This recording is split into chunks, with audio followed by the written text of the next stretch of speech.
कुछ लोग कहते हैं कि मोहम्मद बिन कासिम कभी भारत आया ही नहीं। कुछ कहते हैं उसने सिंध को फतेह किया, लेकिन असली रहस्य उसके साथ ही ज़मीन में दफन हो गया। सच क्या है? आज हम उस सफ़र की पड़ताल करेंगे जहां हर मोड़ पर सवाल उठता है और जवाब खो जाता है।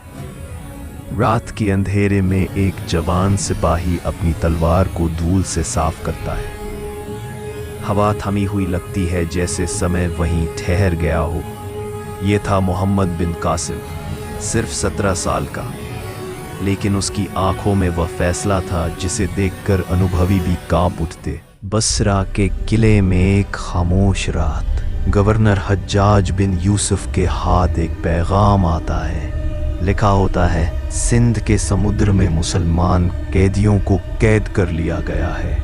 ये खबर आग की तरह फैलती है और इसी समय एक फैसला होता है जो कासिम की जिंदगी का रास्ता बदल देता है। लोग मानते हैं कि कासिम को सिर्फ बदला लेना था, लेकिन कुछ पुरानी लिखाइयों में एक और वजह मिलती है, एक रहस्य जो शायद कभी सबके सामने ना आए।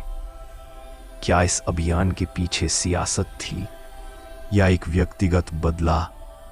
आज भी इतिहासकार इस पर 2 हिस्सों में बंट जाते हैं। 17 साल का एक लड़का 6000 सैनिकों के साथ फारस के तट से चलता हुआ मकरान के जंगलों, पहाड़ों और पथरीले रास्ते से गुजरता है। हर कदम पर मौत का साया, हर मोड़ पर विश्वास की कसौटी। यह रास्ता आसान नहीं था, लेकिन कासिम के चेहरे पर डर का कोई निशान नहीं था। मकरान पार करते ही नदियों और जमीन की खुशबू बदल जाती है। ये थी सिंध की मिट्टी। पहली बार कासिम ने भारत का दरवाजा देखा। उस समय ना उसे पता था, ना उसके सैनिकों को, कि वे एक नए अध्याय की पहली पंक्ति लिखने जा रहे हैं। रास्ते में एक छोटा किला, दुश्मन पहले से तैयार। पहला तीर अंधेरे को चीरता हुआ निकलता है और जंग की आवाज शुरू हो जाती है। कासिम खुद आगे बढ़ता है। एक जवान कमांडर का ये जुनून दुश्मनों को हिला देता है। जब कासिम सिंध से आगे बढ़ता है, लोगों के बीच अजीब सी बातें फैलती हैं।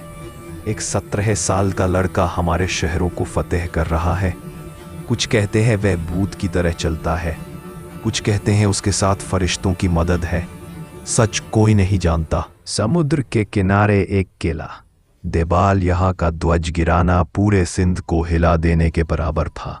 कासिम अपने तीरंदाजों को तैयार करता है। उसका प्लान बिल्कुल नया था, जिसने दुश्मनों को हैरान कर दिया।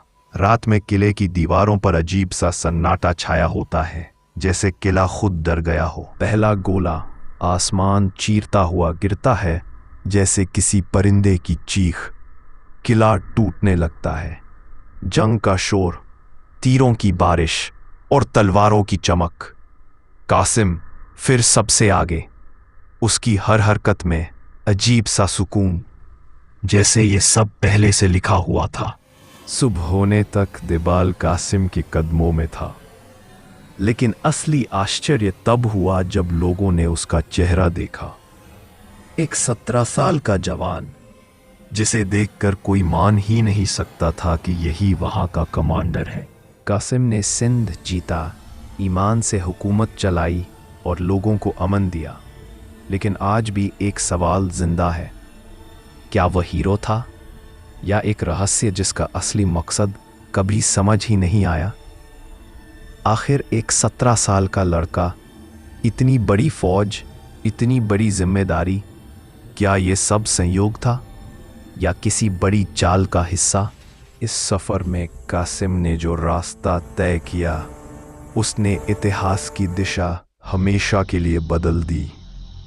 लेकिन कुछ रहस्य ऐसे होते हैं जो समय भी खोल नहीं पाता। शायद मोहम्मद बिन कासिम भी उस रहस्य का एक हिस्सा था।